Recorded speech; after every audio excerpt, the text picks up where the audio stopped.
18/1/2026 తేదీన మధ్యాహ్నం సమయంలో సుమారు 3 గంటల సమయంలో కారంపూడి పోలీస్ స్టేషన్కి కపిలవాయి నాగా సాంబశివరావు అనే వ్యక్తి వచ్చి కంప్లైంట్ ఇవ్వడం జరిగింది. అతను ఇచ్చిన కంప్లైంట్ని ఎఫ్ఐఆర్గా కట్టడం జరిగింది.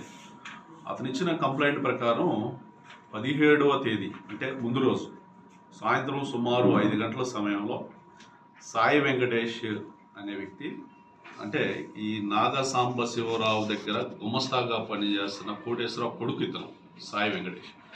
ఈ సాయి వెంకటేష్ తన ఫ్రెండ్ వాసుతో కలిసి నరమాలుపాడు దగ్గర పొలాల్లో, అంటే కారంపూడి పిడుగురాళ్ల రోడ్లో పొలాల్లో భోంచేస్తున్న సమయంలో అతని బ్యాగులో ఉన్న 30 lakhs మనీ, 13 కేజీల సిల్వర్ గుట్టు తెలియని 2 వ్యక్తులు ముసుగేసుకొని వచ్చి వాళ్ళని రాడ్డుతో బీరు సీసాతో కొట్టి ఆ బ్యాగ్తో పారిపోయినట్లుగా కంప్లైంట్ ఇవ్వటం జరిగింది.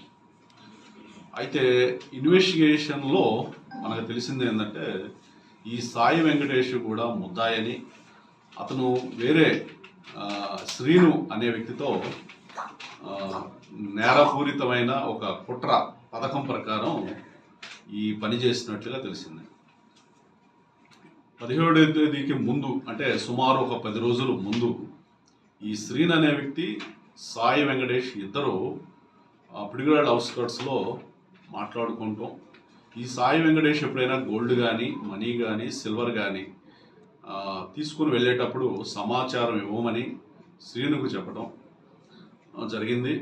అలాగే 17వ తేదీ కూడా శ్రీనుకి సాయి వెంకటేష్ ఇన్స్టాగ్రామ్ ద్వారా సమాచారం ఇవ్వడం జరిగింది.